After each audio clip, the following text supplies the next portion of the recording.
Magandang araw mga ka-Wonder. Welcome back sa ating YouTube channel, Wonder Broadcasting. Usapan natin itong excuse me, itong sinabi ni VP Sara kay Attorney Claire na siyang rumesbak nga si Attorney Claire dahil sa sinabi nitong si VP Sara na nakakahihiyan daw itong si Attorney Claire. At mukhang sinabi rin na hindi daw dapat paniwalaan ito. Well, of course, bumawi si Attorney Claire, rumesbak. Sinabi niya, mas nakakahiya maging anak ng korap. So, yun ang bawi ni Attorney Claire dyan sa kanya. So, yan. Hiramin natin itong video ng DZMM bilang panayam kay Attorney Claire dito, no? At mag-post and play tayo from time to time if ever na magbibigay tayo ng ating reaction. Pero bago yan, mga ka-Wonder, nilingin ko naman sana na suportahan nyo ang ating YouTube channel. Please subscribe to this channel, hit the notification bell icon, and choose all. Bilang suporta yan, mga ka-Wonder, sa aming mga content creators para makapagpatuloy pa kami. No? Nakita nyo naman, ini-improve natin yung ating background. Nakita nyo, umayos na. Binagyan natin ng magandang background. Bumili na tayo ng headset natin. Inagastusan natin yan, sariling bulsa. Hindi tayo kumikita ng ganun dito sa YouTube, ano? Especially, halos paumpisa pa lang tayo. Ito yung mga binibili natin. Mga branded yan, mga high-tech na. Pati yung ating mic, ito yung Rode. Pati yung stand yan, Rode din. No? Pati yung ating pong mga mixer dito is mga branded. Well, ano yung pinagsisikapan natin yan para makapagbigay tayo ng magandang audio sa inyo at ma-enjoy nyo mga ka-Wonder. Kaya bilang suporta, i-subscribe nyo naman at i-share nyo ito sa iba. So yun nga, balikan natin, hiramin natin itong DZMM, panayam, kay Attorney Claire Castro.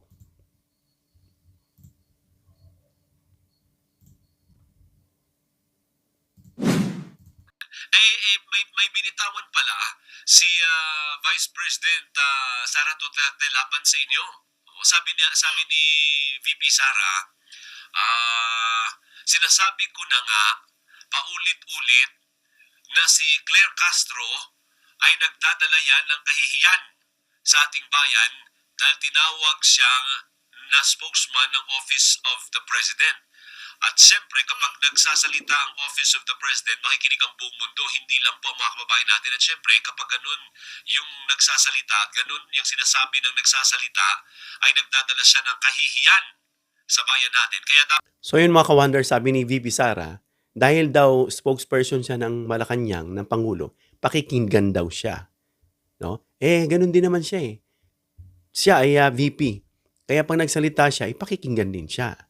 So ito'y labanan mga ka-Wonder. Ito po labanan ito ng kredibilidad. Sino ba ang may kredibilidad sa dalawa? Si VP Sara ba o si Attorney Claire? Balikan natin yung sinabi ni VP Sara. Kasi dito ang laman is fake news, paninira, no, kahihiyan, lalo na mga lingkod bayan ito. So binababa nila yung tingin sa kanila ng tao. No? Pero sino ang may mas kredibilidad? Balikan natin isang punto bago natin tuloy. Sabi ni VP Sara, naalala niyo yung video niya, nasisirain ko kayo, hindi na ako alis dito sa pwesto. Wala akong pakialam, sabi niya. Kung totoo man ang sinasabi ko sa inyo, hindi. Basta lang, take note of that word. Basta lang masira ko kayo. Yan, isa sa panghawakan nyo yan. Kung iboboto nyo ba si Sara Duterte sa 2028? dapat hindi na po siya pinakikinggan at pinapansin. Ano sagot niyo, Yusek? Wow, talaga lang Ibig sabihin, ayaw niyang mapakinggan ng taong bayan yung katotohanan. At ayaw niya siguro malaman ng taong bayan na siya yung nagiging source ng fake news. Alam mo, Alvin, ang pagsasabi ng katotohanan, hindi po yan nakakahiya.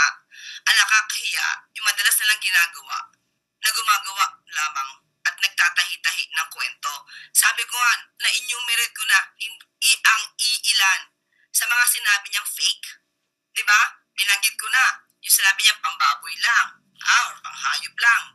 Yung 20 pesos na binanggit at ipinangako ng Pangulo sa taong bayan na ngayon ay nararanasan at nag-e-enjoy na ang ating mga kababayan 70 pesos na bigas dito sa Kadiwa Centers na Kadiwa ng Pangulo. bigyan natin reaction yung bigas na 20 pesos. Kasi yung presyo 20. Napakalayo, no? Doon sa mga 40, 50, 60, yung mga binibili natin na masasarap. Yung mga dinorado, ano ba yan? Simponica ba yan? Yung mga Angelica, kung ano-ano pa yung masasarap. No? To be honest, no, hindi sa kinakampiyan natin ng gobyerno, nakita ko yung bigas, maayos po mga ka-wonder. Kahit doon sa province, yung mga kamag-anak ko, actually sa Cebu yan, unang i-trinay out. Masarap daw mga ka-wonder at maayos. Ang layo doon sa naratibong pangbaboy. So alam nyo naman na sinisiraan lang talaga si PBBM. Lahat ng pamamaraan. No? 20 na paabot mo, yung bigas, ibig sabihin ko ano yung sinabi ng Pangulo, nasa sakatuparan niya. For the benefit dun sa mga taong naghihirap na hindi kayang bumili ng mamahaling bigas. Meron pa. Di ba, natatandaan mo? Yung fake news na, or rather, altered na police blotters mula sa Beverly Hills. Sa kanyang galing kwento yun.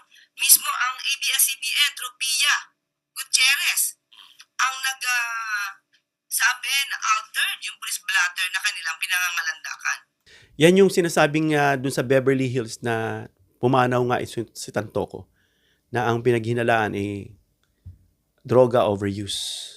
At inililink doon si FL Lisa Araneta.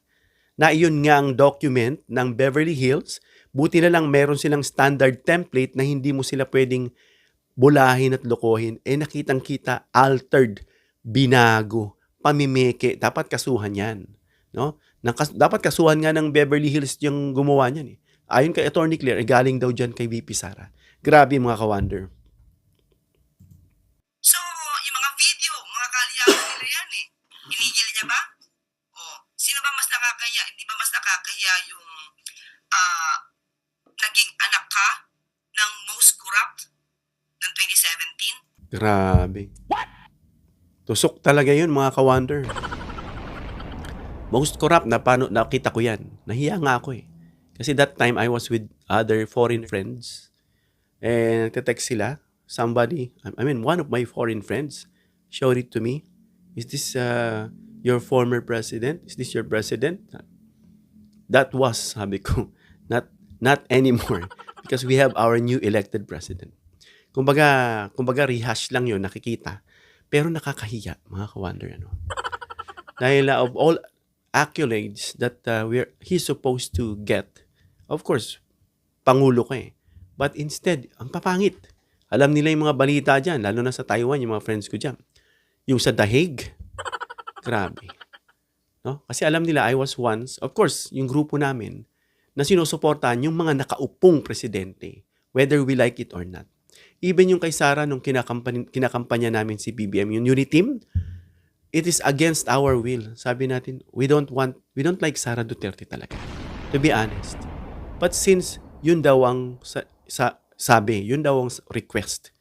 So of course, against our will, napilitan na lang kami. So minsan tama yung instinct natin, maniwala tayo based on how we assess. Kasi nakikita namin, kasama kami sa mga rally, sa mga float, sa mga campaign. Nakikita namin yung mga facial reaction. Nakikita namin yung aura, yung discernment, kung ayaw mo sa isang tao, gusto mo sa isang tao. No?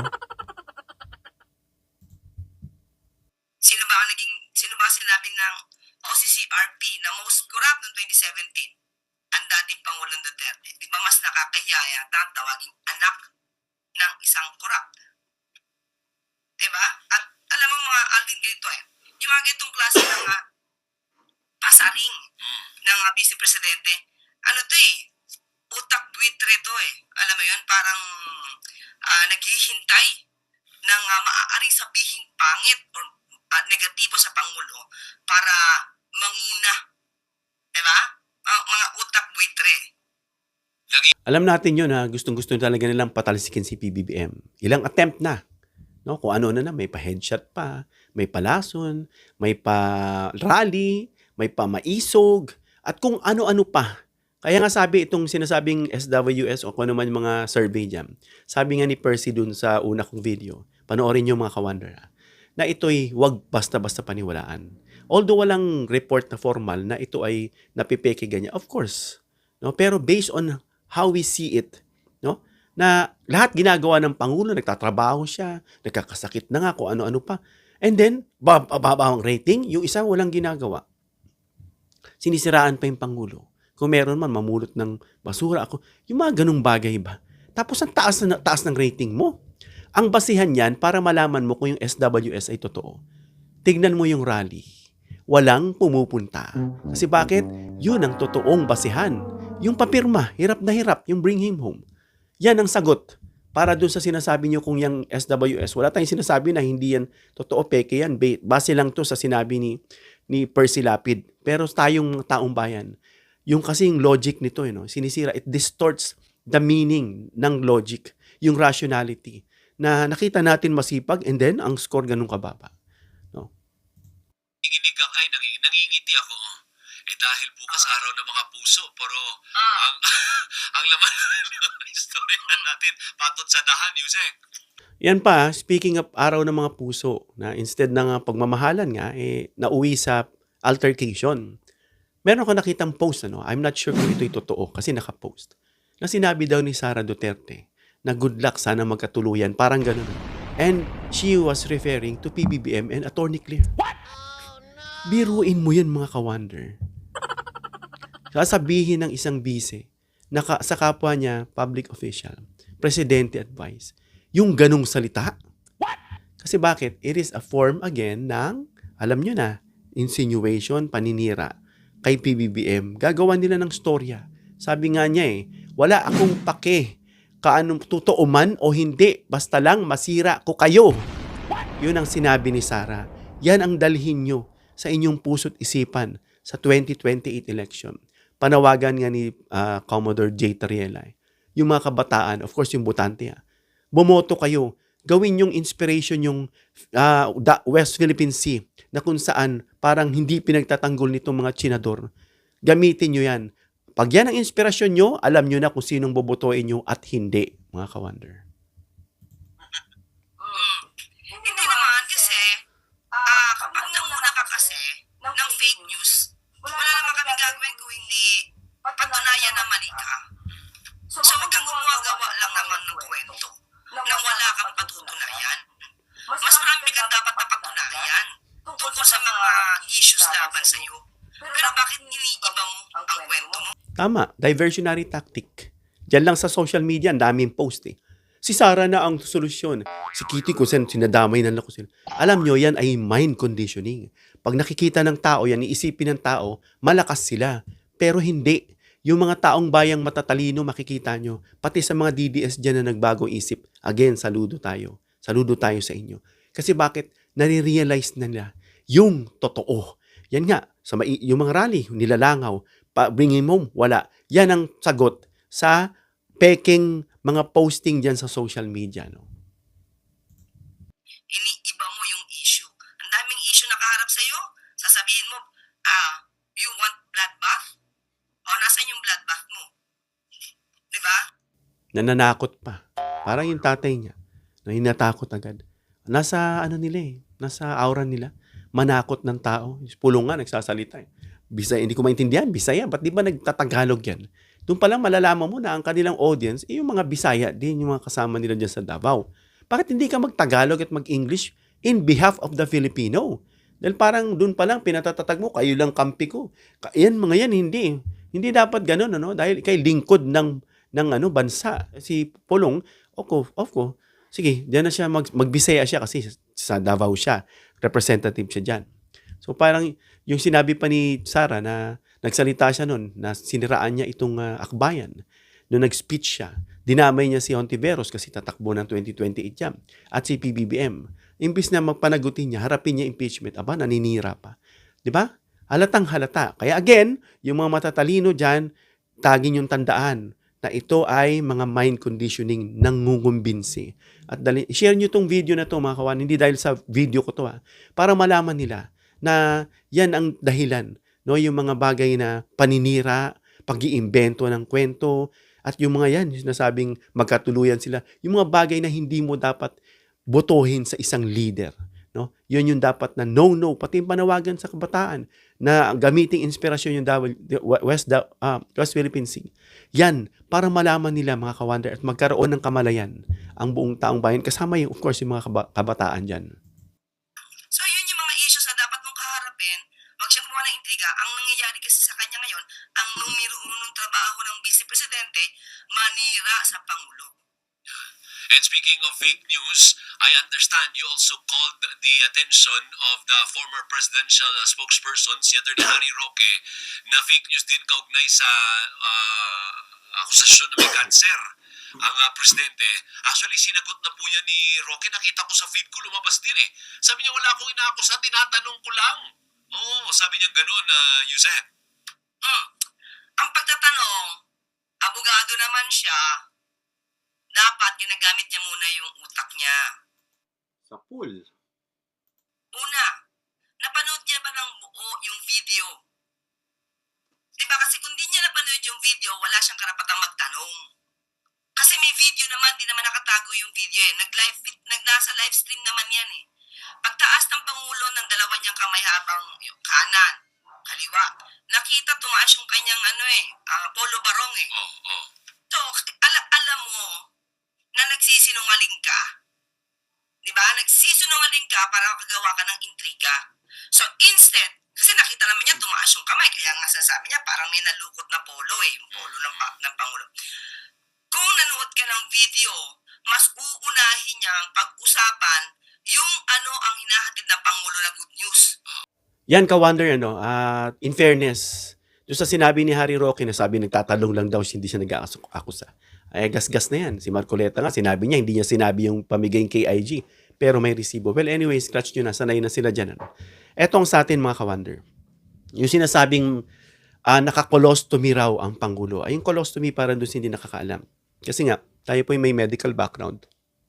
Yung colostomy po ay kinakabit yan dito sa stomach ng tao. Kapag mayroon siyang colon cancer o yung mga something na doon pinadadaan yung dumi. No, ang sabi ron, ang Pangulo ay meron siyang diverticulitis. No? Iba pa ho yung diverticulosis. No, yung ascending colon, transverse, descending, and then yung papunta sa rectum. Iba po yan sa colon cancer. At bigyan ko po kayo ng hinta. Kung yan ay colon cancer, at kapag siya ay inoperahan, tinatanggal kasi yung part na yan, yung may affected ng cancer.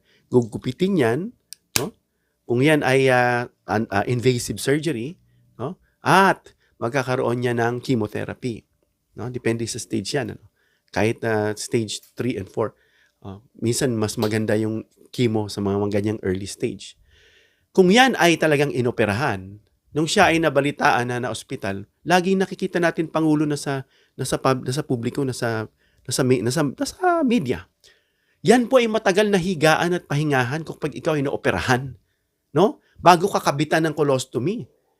So doon pa lang makikita mo, sabi nga ni Atty. Claire, parang medyo bobo yung mga ganung konsepto. No? Hindi dahil sa, alam nyo na alam natin na abogado, pero pag abogado ka, sa batas ka, hindi porke abogado ka alam mo na yung tinatawag nating medical. So kailangan dun ka lang sa part mo, kapag lalo na hindi mo alam, huwag kang magbibigay ng komento. So yun nga, sinisira nga na sabi pa ng mga ibang tao dyan, kasasabi nyo kay Digong na bringing him home, yung presidente nyo hindi na makatatchi, matay, ganon. Ginagamit pa nila, kamangmangan. No? Kasi hindi nila alam yung totoo. Nakita raw yung colostomy. Ang bilis naman, nakabangon agad. Alam nyo ba kung ano yung tsura nung naoperahan?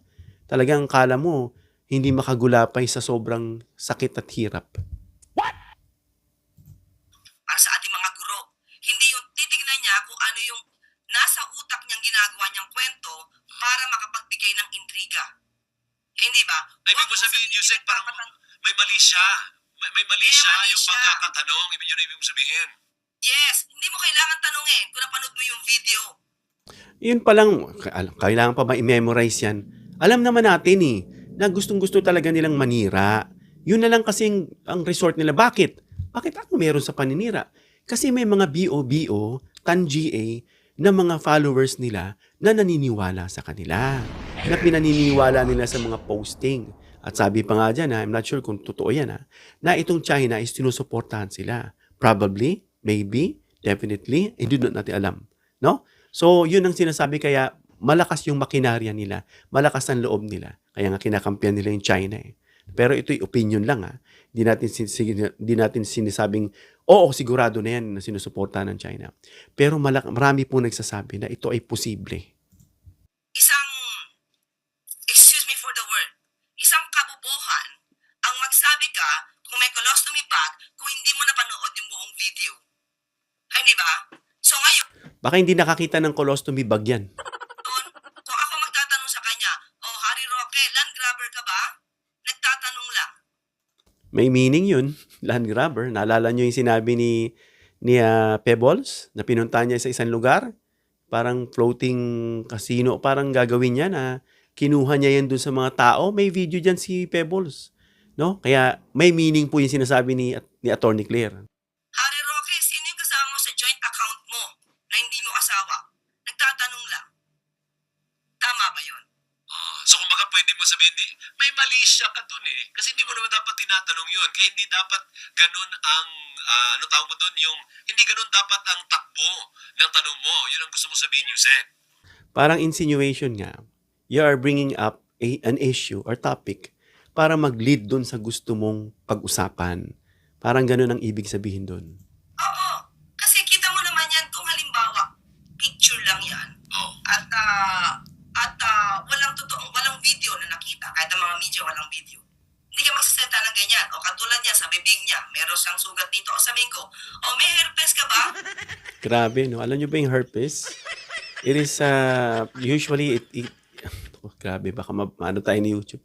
Yung nabanggit ni Attorney Claire, usually, nakikita yan dun sa baba, no? Dun sa baba. Ang tanong, ba't napunta sa bibig? Alam nyo na kung bakit. Nagtatanong lang, Harry Roque. Hindi ba? Ibig sabihin, pwede mo rin resbakan ng malisyosong tanong din. Kung ganun lang din naman ang pakay. Pero hindi dapat ganun. Hindi dapat. Di ba? Kasi ayoko ka bigyan ng malisya. Ayoko mag-isip ang tao sa iyo kung anong meron ka. Dahil sa gagawin kong haka-haka o intriga na malisyoso. Hindi dapat ganun. Lalo na Pangulo yung pinag-uusapan natin eh. At alam natin na yung Pangulo niyan, yan ang gusto niyong patalsikin. Kaya gumagawa kayo ng kwento ng kung ano-ano. So hanggang dito lang yan mga kawander yung video, no? Yan, malinaw. Alam naman natin, no, na siraan lang nila ang Pangulo. Ang pangit lang dito kasi syempre, ang pinag-uusapan dito nga, again, yung integrity ng dalawa. Integrity ni VP Sara and integrity ni Attorney Claire. Sino sa tingin nyo mas may integrity? 'Di ba? Out from their mouth, no? Lalo na nung sinabi ni Sara, sisirain ko kayo, wala akong paki kung totoo man o hindi. Doon pa lang makikita nyo na. At yung mga paninira nila, kasabi rito na nakita rito sa video, hindi ko alam kung totoo to, no? Sinabi ni Sara, magkatuluyan sila. Biro mo, gumagawa ka ng chismis. Anong klaseng isip yan? Na kapaka-immature yung ganyang isip. Yan, dalhin nyo yan sa 2028 mga kabataan. I-share nyo po yung video na ito para makita ito ng mga butanting kabataan at mamamayan. Para malaman nila kung sino yung dapat lang butuhin. Marami dyan nagtatanong, hindi ko na alam eh. Para malinawan sila. Kasi ako pag nakakita akong kabataan, tinatanong ko, anong tingin mo sa ating gobyerno ngayon? Sasagot sa akin ng iba, hindi ko na alam eh. Paliliwanagan ko mga kawander. So sana i-share nyo ito. Hindi dahil sa video ko, no? Para malinawan sila mga kawander at dalhin nila ito hanggang sa 2028. Nasisira kasi ang ating gobyerno. Tinitignan ng mga investors, mag-i-invest ba kami? Yun talaga tahasang ginagawa. Kahit yung rally dyan, dyan sa buong province yan, sa Cebu ba yan, na yung, alam natin yung ASEAN, dadausin dyan. Kaya sila pinigilan. Nasasabihin nila martial law. Grabe, ayaw lang makita ng Pangulo na magugulo kayo. At makakaapekto yan sa ibang bansa. Magkakaroon yan ng feedback eh. No? Kaya yung mga taong natutuwa sa mga ganito na agagaaway, sana malinawan nyo na hindi lang itong basta pag-aaway o pagpapaliwanagan. Ito ba ay may ebidensya? Ito ba ay may datos? Ito ba ay may kaya mong patunayan? Dapat kaya mong patunayan. Hindi lang ito basta-basta makapagsalita ka lang. Kasi ginagawang tanga ang taong bayan. Nasasabihin yung ganito na akala nakikinig mga bobo at mga tangi. Matatalino ang taong bayan. Again, yung sagot sa survey ando dun. Nilalangaw na campaign ng mga rally at yung pahirapan, yung signature. Doon po ang sagot. Sana po, maging matalino tayo pagdating ng 2028 kung sino ang dapat nating botohin. Again, maging matalino, wag pabubudol, wag pauto. Hanggang dito lang tayo mga ka-wonder. Comment down below your opinion para mabasa natin at mapusuan. Please share this video para malaman nila yung pinag-usapan at sagot ni Attorney Claire dun sa sinabi ni VP Sara na integrity versus integrity. Sino ang may integridad? Give it a thumbs up if you like this video para i-share ni YouTube pa sa iba pang viewers. Please subscribe, hit the notification bell icon and choose all bilang suporta sa aming mga content creators. Hanggang sa muli mga ka-wonder. God bless.